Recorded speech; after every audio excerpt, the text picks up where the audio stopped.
जय श्री कृष्णा दोस्तों, कृष्ण ज्ञान की इस नई वीडियो में आपका स्वागत है। पिता हमेशा ही अपनी संतान के सुख की कामना करते रहते हैं, उनके भविष्य की चिंता करते रहते हैं।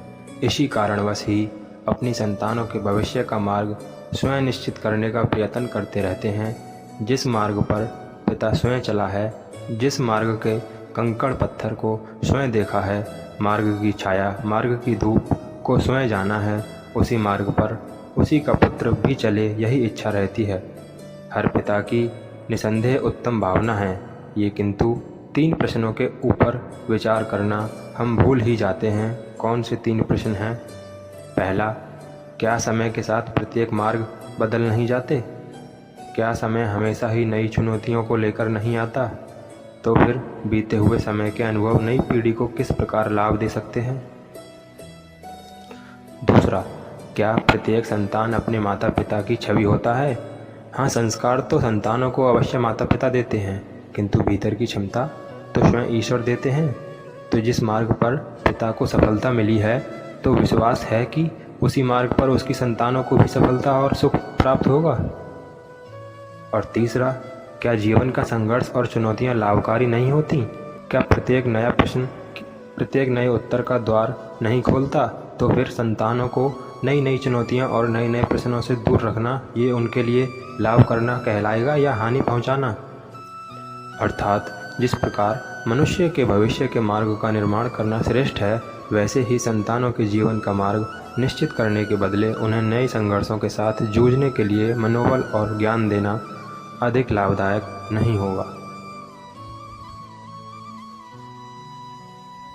सबके जीवन में ऐसा प्रसंग अवश्य आता है कि सत्य कहने का निश्चय होता है हृदय में, किंतु मुख से सत्य निकल नहीं पाता।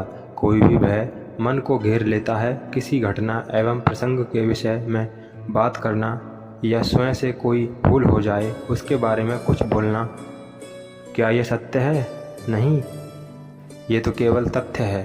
अर्थात जैसा हुआ वैसा बोल देना सामान्य सी बात है, किंतु कभी कभी उस तथ्य को बोलते हुए भी भय लगता है। कदाचित किसी दूसरे की भावनाओं का विचार आता है, मन में दूसरे को दुख होगा, ये भय भी शब्दों को रोकता है। तो ये सत्य क्या है? जब भय रहते हुए भी कोई तथ्य बोलता है तो वो सत्य कहलाता है। वास्तव में सत्य कुछ और नहीं, केवल निर्भयता का दूसरा नाम है। और निर्भय होने का कोई समय नहीं होता, क्योंकि निर्भयता आत्मा का स्वभाव है। अर्थात प्रत्येक क्षण क्या सत्य बोलने का क्षण नहीं होता? पूर्व आभासों के आधार पर हम भविष्य के सुख दुख की कल्पना करते रहते हैं। भविष्य के दुख का कारण दूर करने के लिए हम आज योजना बनाते हैं, किंतु कल के संकट को आज निर्मूल करने से हमें लाभ मिलता है या हानि पहुंचती है, ये प्रश्न हम कभी नहीं करते। सत्य तो यह है कि संकट और उसका निवारण साथ जन्मते हैं, व्यक्ति के लिए भी और सृष्टि के लिए भी। आप अपने भूतकाल का स्मरण कीजिए, इतिहास को देखिए, आप तुरंत ही ये जान पाएंगे कि जब जब संकट आता है तब तब उसका निवारण करने वाली शक्ति भी जन्म लेती है। यही तो संसार का चलन है। संकट ही शक्ति के जन्म का कारण है। प्रत्येक व्यक्ति जब संकट से निकलता है तो एक पद आगे बढ़ा होता है, अधिक चमकता हुआ होता है, आत्मविश्वास से भरा होता है, न केवल अपने लिए अपितु विश्व के लिए भी। क्या यह सत्य नहीं? वास्तव में संकट का जन्म है अवसर का जन्म, अपने आप को बदलने का, अपने विचारों को ऊंचाई पर करने का सत्य, अपनी आत्मा को बलवान और ज्ञान मंडित बनाने का सत्य। जो ये कर पाता है उसे कोई संकट नहीं होता, किंतु जो ये नहीं कर पाता वो तो स्वयं एक संकट है, स्वयं के लिए भी और संसार के लिए भी। परंपरा में धर्म बसता है और परंपरा ही धर्म को संभालने का कार्य करती है, यह सत्य है। क्या केवल परंपरा ही धर्म है? सत्य तो यह है कि जिस प्रकार पाषाण में शिल्प होता है, उसी प्रकार परंपरा में धर्म होता है। इस पत्थर में शिल्प है, ये पत्थर शिल्प नहीं। शिल्प को उजागर करने के लिए उसे तोड़ना पड़ता है, अनावश्यक भागों को दूर करना पड़ता है। उसी प्रकार परंपराओं में धर्म ढूंढना पड़ता है।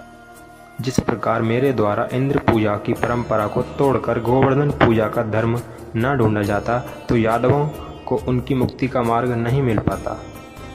अर्थात परंपरा को पूर्णतः छोड़ देने वाला धर्म से वंचित रह जाता है और परंपरा का अंत अनुकरण करने वाला भी धर्म को प्राप्त नहीं कर पाता।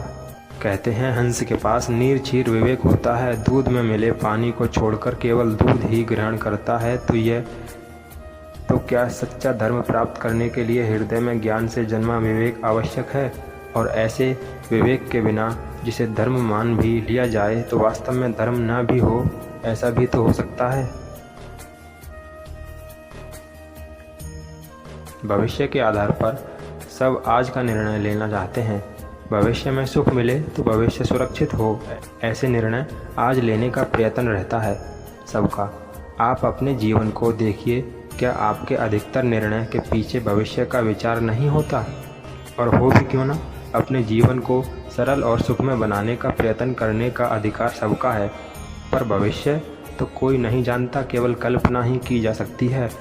तो जीवन के सारे महत्वपूर्ण निर्णय केवल कल्पनाओं के आधार पर करते हैं हम। क्या निर्णय करने का कोई तीसरा मार्ग हो सकता है? सारे सुखों का आधार धर्म है और वो धर्म मनुष्य के हृदय में बसता है। तो प्रत्येक निर्णय से पूर्व स्वयं अपने हृदय से एक प्रश्न अवश्य पूछ लेना कि ये निर्णय स्वार्थ से जन्मा है या धर्म से। क्या इतना पर्याप्त नहीं? भविष्य के बदले धर्म का विचार करने से क्या भविष्य अधिक सुखपूर्ण नहीं होगा?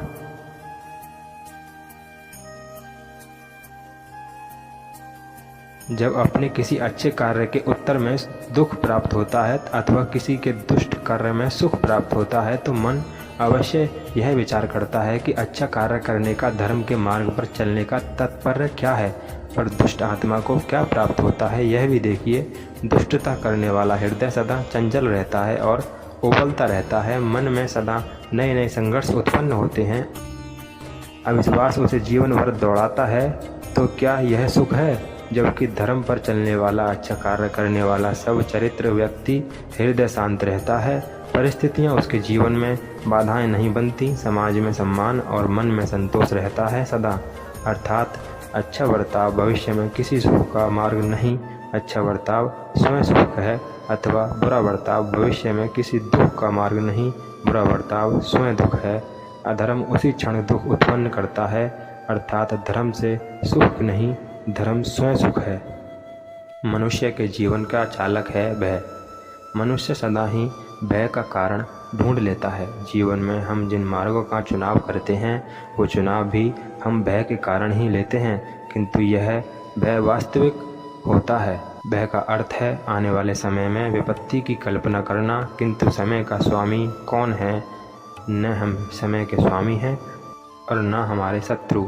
समय तो ईश्वर के अधीन चलता है। तो क्या कोई यदि आपको हानि पहुंचाने के लिए केवल योजना बनाता है तो क्या वो आपको वास्तव में हानि पहुंचा सकता है? नहीं, किंतु भय से भरा हुआ हृदय हमें अधिक हानि पहुंचा सकता है। क्या यह सत्य नहीं? विपत्ति के समय भयभीत हृदय अयोग्य निर्णय करता है और विपत्ति को अधिक पीड़ादायक बनाता है, किंतु विश्वास से भरा हृदय विपत्ति के समय को भी सरलता से पार कर जाता है। अर्थात जिस कारण से मनुष्य हृदय में भय को स्थान देता है, भय ठीक उसके विपरीत कार्य करता है। क्या यह सत्य नहीं? जीवन में आने वाले संघर्षों के लिए मनुष्य स्वयं को योग्य नहीं मानता।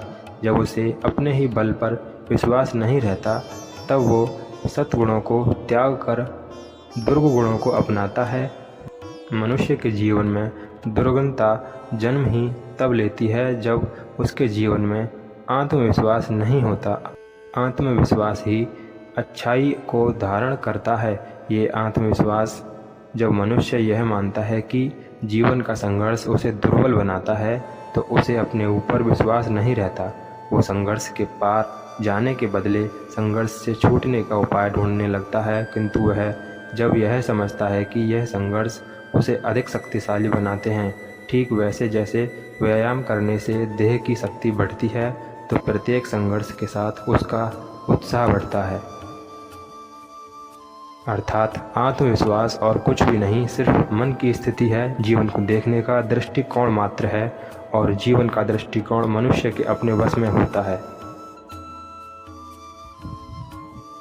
जब भोर हुई तो मैंने कान्हा का नाम लिया, सुबह की पहली किरण ने फिर मुझे उसका पैगाम दिया। सारा दिन बस कन्हैया को याद किया, जब रात हुई तो फिर मैंने उसे ओढ़ लिया।